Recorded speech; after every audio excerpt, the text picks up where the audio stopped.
많은 사람들의 관심이 오늘 오후에 있을 슈퍼볼 경기에 가 있을 것입니다. 여러 사람들이 어느 팀이 우승하는가 그렇게 관심이 많이 있습니다. 큰 대회에 참가하는 선수나 팀을 보면 당해에 우승을 했던 팀이 그 다음 시즌에는 성적이 부진하여 오랜 슬럼프를 겪는 것을 우리가 종종 보게 됩니다. 힘겹게 우승을 했으니 모든 것을 가졌다라는 마음으로 긴장이 풀어지기도 할 것이고, 또 우승을 통해 이름이 유명해지면서 많은 사람들, 많은 행사에 그렇게 쫓아다니다 보니까 정령 훈련과 자기 개발에 시간을 쏟지 못해서 성적이 부진한 깊은 슬럼프에 빠진다고들 합니다. 오늘 본문을 보면 여호수아와 이스라엘 백성들의 이야기가 기록이 되어 있습니다. 그들은 아무도 이길 수 없다 그렇게 생각하던 여리고성을 정복하고 그 승리를 했습니다. 그 기쁨이 얼마나 컸을까요? 그 다음에 아이성을 정복하기 위하여 전쟁에 나섰는데 그만 크게 대패하고 맙니다. 이스라엘 전쟁 역사를 보면 하나님이 함께 하시고 하나님이 명령하신 그 전쟁에 동참하면 어김없이 완전한 승리를 얻었습니다.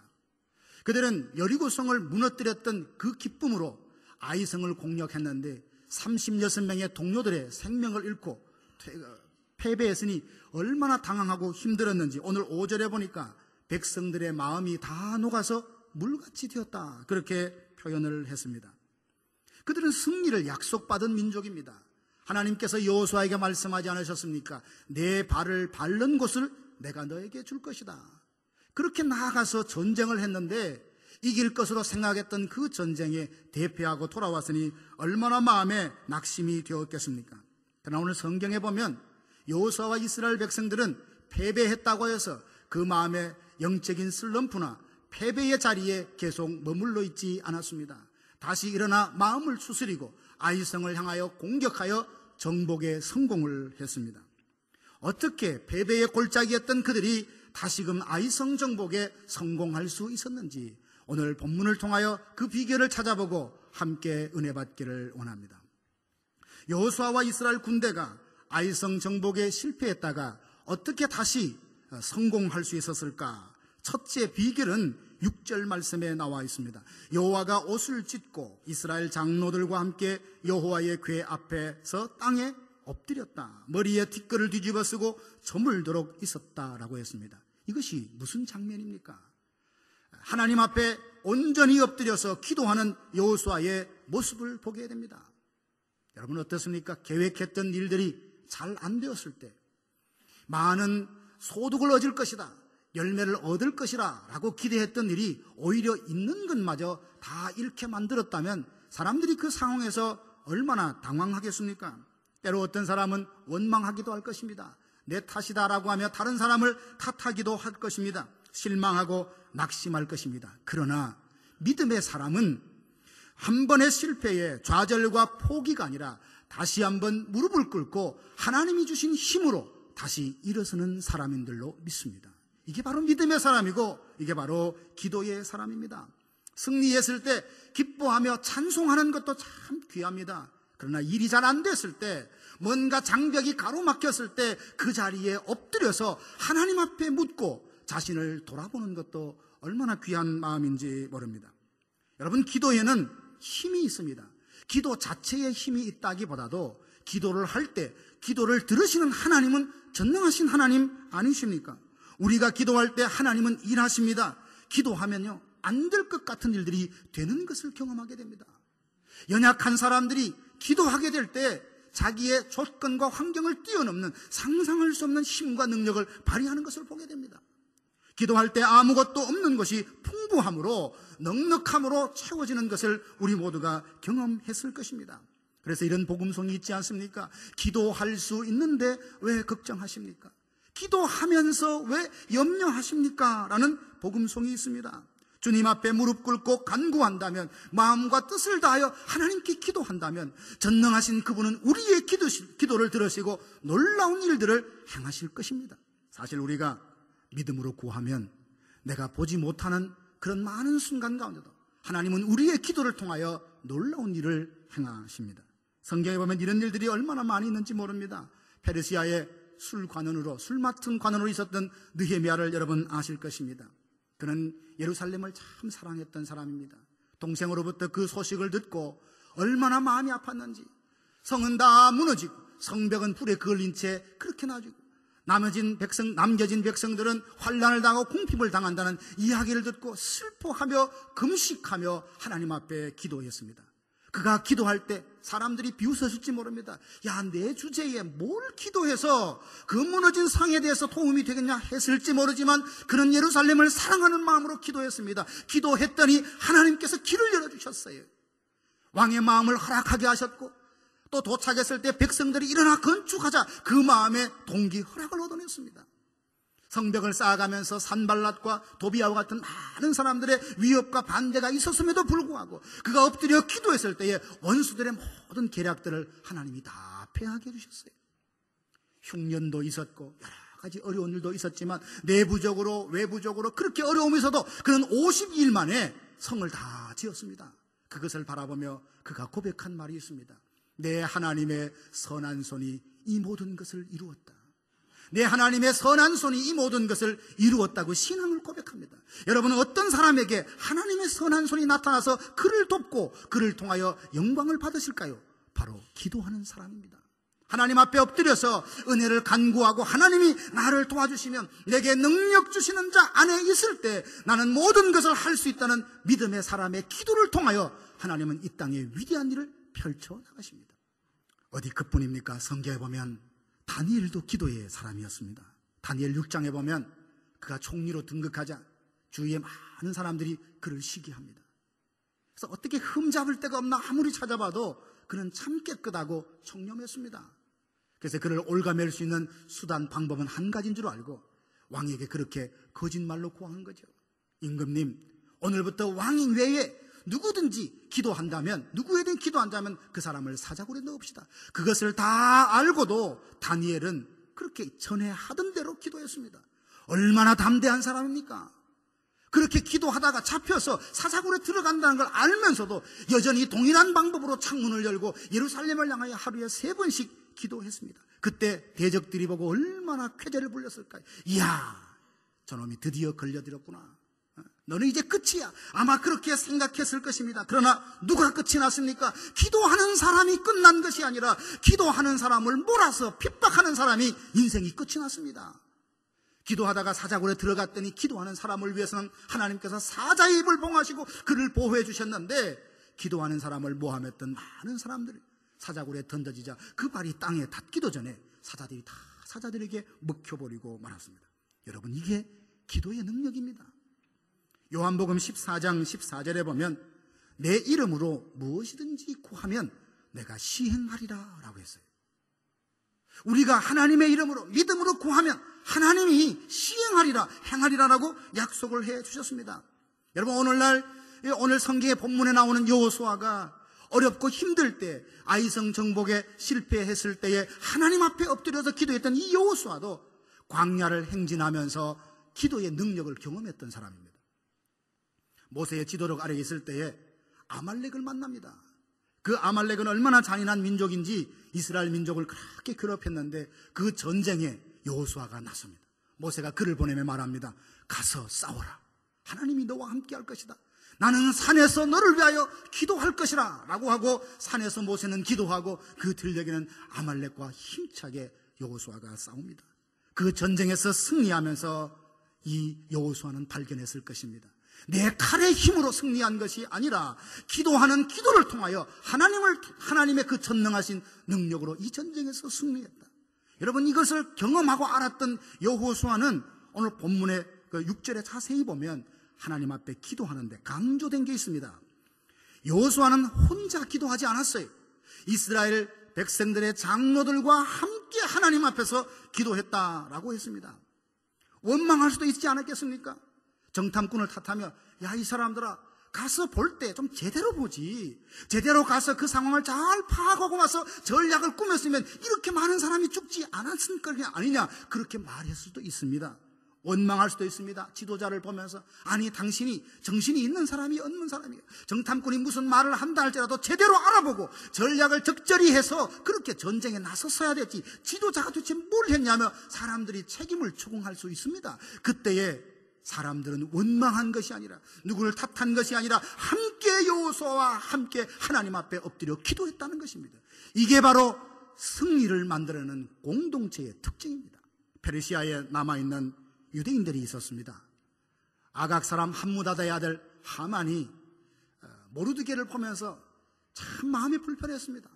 모든 사람이 자기 앞에 절을 하는데 그만이 곳곳이 서 있는 것을 보고 누구냐? 유대인이라는 걸 알게 되고 그뿐만 아니라 유대인들을 다 몰살하려고 계획을 잡아놨습니다.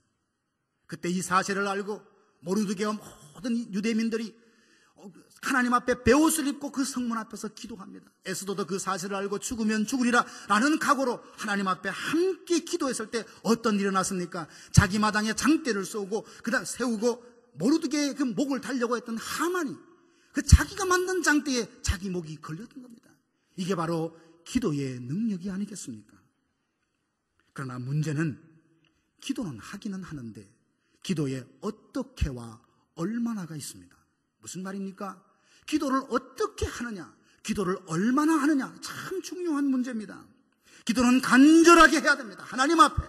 하나님 외에는 답이 없습니다. 하나님 외에는 능력이 없습니다. 하나님 외에는 이 패배한 자리에서 다시 승리케 할 수 있는 그분이 없습니다 라고 하는 그 마음으로 간절히 기도해야 합니다. 뿐만 아니라 오래 기도했습니다.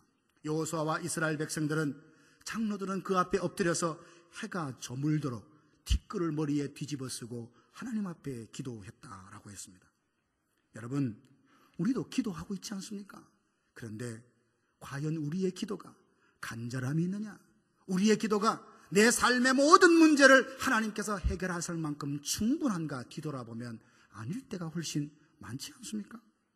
사랑하는 성도 여러분, 아이성 공격에 실패하고 모든 백성들의 마음이 물같이 낙심이 되었을 때 다시 한번 일어나 승리케 할 수 있었던 그 힘의 시작이 어디였냐? 모든 백성들이 함께 하나님께 엎드려 기도했던 것입니다.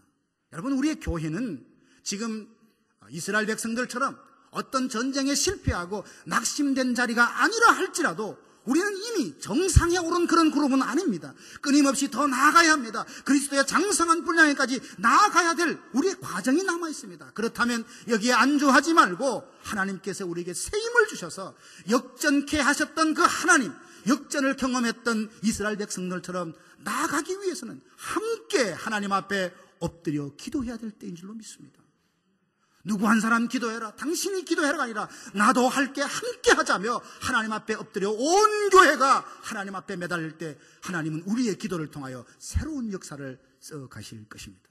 하나님께서 여호수아와 백성들이 엎드려 기도할 때 깨닫게 주신 것이 있습니다. 그것은 뭐냐 하면 거룩하고 순결해야 내가 너를 돕겠다는 말씀입니다.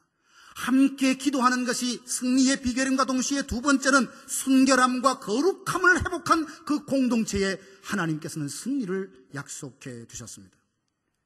왜 승리를 약속받았음에도 불구하고 그들이 아이성 전투에 패할 수밖에 없었는지 기도하며 하나님께서 말씀을 해주는데 10절 11절 보면 하나님 앞에 엎드려 있는 여호수아에게 말씀하십니다. 일어나라, 어찌하여 이렇게 엎드려 있느냐? 이스라엘이 범죄하여 내가 그들에게 명령한 나의 언약을 어겼으며 또한 그들이 온전히 바칠 물건을 가져가고 도둑질하며 속이고 그것을 그들의 물건들 가운데에 두렸느니라. 이기려는 마음이 있었습니다. 전쟁에 임했습니다. 그러나 실패했더니 도대체 왜 이런가 슬퍼하며 죄를 뒤집어 쓰고 기도할 때 하나님이 말씀해 주셨습니다. 너희 중에 한 사람이 언약을 어기고 불순종했기 때문이다. 여러분, 이 말을 가만히 생각하면 하나님 이거 너무하신 거 아닙니까? 한 사람이 잘못했는데 잘못한 그 사람은 멀쩡히 살아있고 함께 전쟁에 동참했던 36명이 죽는 것, 이게 도대체 우리의 이해와 우리의 상식으로 이해할 수 있는 문제입니까? 이 부분을 통해서 우리에게 하나님 말씀하십니다. 거룩해라, 순결해라. 그래야 내가 너와 함께 할 것이다. 내가 너를 사용할 것이다. 여러분, 그 어떤 것보다도 이 문제를 소중히 알고 중요성을 알아야 우리가 죄를 멀리하고 날마다 주님과 동행하는 이 삶을 사모하게 되어 있습니다. 아간이 시날산 아름다운 외투를 보았습니다. 금덩이, 은덩이를 보았습니다. 그런데 하나님께서 명령하시기를 그 모든 것을 불태워라, 손대지 말라, 취하지 말라 하셨거든요. 아깝지 않았을까요? 이거 누구가 가져간다는 것도 아니고 불태워 없어질 것이라면 이 중에 하나 정도는 내가 취해도 괜찮지 않겠는가라고 쉽게 생각할 수 있습니다. 그래서 나중에 그는 왜 그렇게 했냐라고 하니까 그것을 탐을 내서 내가 그렇게 했습니다 라고 고백을 했거든요. 탐심 때문에, 나 하나쯤이야 하는 이 생각으로 불순종했던 그 한 사람 때문에 결국 아이성 정복에 실패하고 말았습니다. 여러분, 이걸 보면 한 사람이 얼마나 중요한지, 공동체 한 사람이 얼마나 중요한지 우리에게 가르쳐 주고 있습니다. 로마서 5장 19절 보면 한 사람이 순종하지 않으므로 모든 인류가 죄인이 되었고 한 사람이 순종함으로 많은 사람이 의인이 될 것이라 라고 했습니다. 교회는 아주 센시티브한 영적인 공동체입니다. 한 사람으로, 한 사람의 헌신을 통해서 많은 사람들이 그렇게 한번 해보자 라고 하는 활기를 되찾기도 하지만, 한 사람의 무관심, 한 사람의 무책임한 행동과 말을 통하여서 그래 나도 하지 않을래 라고 다 손을 놓고 낙심될 수 있는 것이 바로 교회의 특성입니다. 그러므로 한 사람이 중요해요. 포도원을 가꾸는 데는 수많은 사람들이 오랜 시간 동안 그 포도원을 가꿔야 되지만 포도원을 허무는 데는 여우 한 마리면 충분합니다. 여러분, 한 사람이 아프면 우리 모두가 아픈 거예요. 여러분, 한 사람이 기쁘면 우리 모두가 기쁜 겁니다. 왜 그래요? 우리는 공동체이기 때문에 그렇습니다. 그리스도의 몸에 붙어있는 다 지체이기 때문에 바로 그러합니다. 나 한 사람이 무심코 내뱉은 말이나 덕스럽지 못한 행동으로 인해서, 나 한 사람이 교회 사역에 무관심함으로 인해서 공동체 전체의 자원함과 기쁨을 그 위에 찬물을 끼얹을 수도 있다는 겁니다. 사랑하신 여러분, 나 하나쯤이야 쉽게 생각했던 아간의 그 불순종이 그 공동체가 아이성을 향하여 나아가는 발목을 잡았다는 것을 기억한다면 우리 스스로를 돌아보며 철저히 죄를 살펴야 하지 않겠습니까? 패배의 원인은 다른 것이 아니었습니다. 하나님이 말씀해 주셨어요. 불순종이다. 거룩하고 순결을 회복해야 내가 너와 함께 할 것이라고 분명히 말씀해 주셨습니다. 결국 여호수아는 이 사실을 알고 아골 꼴짜기에 아간과 그의 자녀들을 다 데리고 가서 돌로 쳐서 그 취한 것은 불사르고 그 돌무더기를 만들었습니다. 그것이 아골 꼴짜기의 돌무더기라 했습니다. 이스라엘 민족들은 기억해야 될 두 개의 돌무더기가 있습니다. 하나는 뭐냐면 길갈에 쌓아둔 거예요. 하나님의 전능하신 능력으로 요단강을 건너서 이 땅에 들어왔다는 하나님의 그 승리와 보호와 인도하심을 기억하는 길갈의 돌무더기가 있습니다. 또 하나는 아골 꼴짜기의 돌무더기입니다. 결코 우리는 거룩함과 순결을 잃어버리면 다 잃는 것이라는 것을 그 돌무더기를 통해서 시청각으로 교육하기를 원하셨던 것입니다. 사랑하신 여러분, 오늘 우리는 죄를 어떤 마음으로 대하고 있습니까? 하나님이 죄를 다루는 그 마음으로 오늘 우리가 죄를 다룰 수 있기를 원합니다. 그래서 순결하고 거룩함을 위한 하나님의 백성 되기를, 혹 우리가 연약해서 미끄러서 범죄했다면 예수 그리스도의 보혈 앞에 모든 것을 다 쏟아넣고 그분의 보혈의 공로로 깨끗함을 받아서 점도 없고 흠도 없는 그리스도의 순결한 신부로 단장되어 주님께 예배하고 주님과 동행하는 저와 여러분들이 될 때에 하나님은 지금 상황이 아무리 어둡다 할지라도, 지금의 상황이 아무리 꼬여있다 할지라도 그 자리에서 건져내실 것입니다. 기쁜 수렁과 웅덩이에 빠졌다 할지라도 구원의 손을 베풀어 우리를 견고한 반석 위에 세워주실 줄로 믿습니다. 세 번째는 그 패배의 자리에서 일어설 수 있던 이유는 다른 것이 아니라 하나님을 전적으로 의지하라라고 하셨습니다. 하나님을 전적으로 의지하지 않는 사람의 특징이 뭐냐 하면 자만함과 방심에 빠지는 것입니다. 승리 후에 자만하고 방심했다는 것은 이스라엘 공동체가 하나님을 전적으로 신뢰하지 않았다는 것을 말하는데, 오늘 3절에 보면 정탐꾼이 아이성을 정탐하고 돌아와서 여호수아에게 그렇게 보고합니다. 거기 가보니까 2,000~3,000명만 올라가도 충분히 이길 수 있습니다. 다 올라가는 그런 수고를 하지 마십시오 라고 보고를 했습니다. 왜 이것이 자만하고 방심한, 하나님을 전적으로 신뢰하지 않는 분석이었냐라고 말하면 8장 25절에 보면 실제 아이성에는 12,000명 되는 사람이 살고 있었습니다. 한 성에 그만큼 살고 있다는 것은 남녀 인구 비율로 하면 한 반 정도 6,000명이 남자라 그렇게 볼 수 있고, 그 6,000명 남자 중에서도 전쟁에 나갈 수 있는 사람이 한 2,500~3,000명은 된다고 이렇게 생각이 됩니다. 여러분 흔히 잘 아는 대로 어떤 성을 공략을 하려고 하면 수비하는 사람보다 공격하는 그 팀에서 훨씬 군대와 부대가 많아야 됩니다. 그러면 그 땅에 전쟁할 수 있는 이 최소한 2,500, 3,000만 된다면 상식적으로 봐도 1만이 넘는 군대가 공격을 해야 함에도 불구하고 2, 3,000명만 올라가자. 결국 뭡니까? 제대로 분석을 하지 않았고 그 분석에 믿음의 요소가 빠졌고 하나님을 전적으로 신뢰하지 않고 하나님의 은혜에 기대는 것이 아니라 내가 갖고 있는 힘의 논리로 그것을 분석했다는 것을 금방 우리가 알게 됩니다. 여러분, 이 땅에서 하나님을 신뢰하지 않고 하나님이 도와주시지 않음에도 불구하고 우리의 힘으로 이룰 수 있는 것이 도대체 뭐가 있겠습니까? 아무것도 없습니다. 아무것도 없어요. 이스라엘 백성들은 이 사실을 놓치고 말았습니다. 여리고에서 승리했다는 그 승리감에 도취되어 자만과 방심함에 빠져서 하나님을 전적으로 의지하는 이 믿음을 잃어버리고 말았습니다. 여리고성을 정복한 것도 그들의 힘이 아니었지 않습니까? 하나님의 전적인 은혜 주심으로 그 성을 정복했는데 결국 승리하면서 그 사실을 잃어버리고 말았습니다. 찬송가본 말합니다. 내 힘만 의지할 때는 패할 수밖에 없도다. 힘 있는 장수 나와서 날 대신하여 싸우네. 이 장수 누군가? 주 예수 그리스도 만군의 주로다. 당할 자 누구랴? 반드시 이기주로다. 할렐루야. 나를 믿으면 집니다. 내 경험과 내 능력을 의지하면 번번이 쓰러질 수 있지만 나는 약해요. 나는 아무것도 없지만 전능하시고 강하신 예수님께 있으면, 주님을 믿으면 그 믿음은 승리의 열매를 우리에게 안겨다 줍니다. 이거를 모르고 그저 예전에 승리했던 그 승리감에 도취되어서 자만과 방심에 빠져 하나님을 신뢰하지 못함으로 그들은 패배했고, 이것이 다시 한번 회복되므로 그는 아이성 전투에 승리할 수 있었습니다. 하나님을 신뢰한다는 것은 하나님만 믿습니다 하고 내가 가만히 있는 것을 말하지 않습니다. 오늘 여기 8장 1절에 보면 여호와께서 여호수아에게 이르시되 두려워하지 말라, 놀라지 말라, 군사를 다 거느리고 일어나 아이로 올라가라 하셨습니다. 하나님을 전적으로 신뢰하기로 결정을 했을 때 하나님은 그들에게 이길 수 있는 방법을 주셨는데 다 올라가라, 총력을 다해서 싸우라는 겁니다. 함께 이 전쟁에 모두가 동참하게 하라는 하나님의 방법을 말씀해 주셨습니다. 여호수아는 이 말씀에 순종해서 3만 명의 군대를 밤새도록 길갈에서 아이까지 이동을 시켰습니다. 그리고 아이성 주변에다 매복을 시켰습니다. 혹시 아이성이 공략당할 때에 주위의 베델성에서 원정군이 올까봐 5,000명을 따로 떼어서 3.2km 정도 떨어져 있는 베델성에 배치를 해놨습니다. 이렇게 치밀하게 하나님이 분명히 이기게 해주신다고 했고 하나님과 함께 하겠다고 하셨음에도, 그랬음에도 불구하고 하나님을 전적이 신뢰했음에도 불구하고 팀워크를 이루어 전략을 짜죠.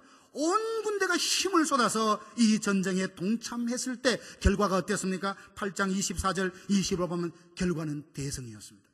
상황은요, 처음에 전쟁에서 이기는 것보다 한 번 패배했는데 그 다음에 전쟁에 이기는 것이 훨씬 어려워요. 많은 사람들의 사기도 문제고 이전에 패배했던 그 기억이 남아서 너무나 두 번째는 힘듭니다. 그래서 이것을 아시고 하나님은 나를 신뢰할 뿐만 아니라 온 군대를 다 데리고 힘을 쏟아서 전쟁을 하라라고 말씀을 했습니다. 여러분, 이게 무슨 뜻을 말할까요? 오늘 하나님의 일에, 하나님의 기뻐하신 일에 누구 어떤 특정한 사람만 헌신하는 건 아니에요. 우리 모두가 힘을 다하여 거기에 힘과 시간과 물질과 마음을 쏟을 때 하나님은 그 위에 놀라운 승리의 역사로 화답해 주실 것입니다. 부디 내나 하라라는 그런 말 하지 마십시오. 너나 하라가 아니라 내가 뭘 도울 것 없냐고 팔을 걷으며 함께 하자는 이런 말, 이런 소리가 우리 가운데 풍성하게 되기를 간절히 바랍니다. 다시 일어나서 아이성 정복에 성공할 수 있었던 것은 그들의 지혜를 총동원했고 전투력을 총동원해서 그리고 전쟁하며 하나님을 전적으로 신뢰했기에 그들은 역전의 승리를 이루어낼 수 있었습니다. 사랑하신 여러분, 우리 교회의 환경을 보십시오. 여러분의 형편을 보십시오. 과연 기도하지 않아도, 힘을 합치지 않아도 우리에게 주어진 사명을 감당할 수 있다고 보십니까? 결코 그렇지 않습니다. 우리는 우리 스스로 아무것도 할 수 없어요. 내게 능력 주시는 자 안에 있을 때 우리는 뭔가를 할 수 있는 사람입니다. 그러므로 이 말씀을 보면서 우리 모두가 힘을 합쳐서 교회의 부흥을 위하여, 교회의 회복을 위하여, 사역을 위하여 내가 할 일이 무엇이 있는가 적극적으로 능동적으로 찾아서 함께 힘을 보탤 수 있는 저와 여러분들 되기를 간절히 바랍니다. 지금도 잘 섬기고 계십니다. 지금까지 잘 해오셨어요. 그러나 기도하면서 조금 더, 한 번 더, 참 이런 마음을 계속 주는 것은 여러분을 몰아치는 것이 아니라 하나님은 우리 교회를 통하여 영광받기를 원하십니다. 기도하면 얼마나 이 교회를 사랑하는지 몰라요. 나는 너를 사랑한다. 너무 사랑하니까 작은 것 실수, 작은 때도 하나님께서 용납하기 힘들 만큼 우리를 그렇게 사랑하셔요. 이제 우리가 할 일은 하나님 전적으로 나를 드리옵나니 나를 사용하여 주옵소서. 다 같이 힘을 합하여 온전히 하나됨을 이룰 때 우리 교회는 이전과 다른 새로운 역사를 써가게 될 줄로 믿습니다. 아이성 정복에 올라가서 실패했지만 실패한 채로 머무른 것이 아니라 다시 한번 하나님 앞에 엎드려 함께 기도했고 거룩과 순결함을 다시 한번 회복하여 하나님과의 관계를 회복했고 하나님을 절대적으로 신뢰하면서 모두가 팔을 걷고 총력을 다했을 때 두 번째 아이성 정복에 승리할 수 있었습니다. 우리 교회가 앞으로 넘어야 되는 아이성이라는 것은 도대체 무엇을 말하는 걸까요? 그것을 넘기 위해 우리는 어떻게 해야 될까요? 본문이 우리에게 주는 그 도전적인 메시지를 우리 삶 속에 적용하여 그야말로 이전에도 잘 지내왔지만 새로운 역사, 새로운 놀라운 하나님의 영광을 드러내는 일에 우리 교회가 힘있게 쓰임받는 복된 교회로 일어서기를 주님의 이름으로 축복합니다.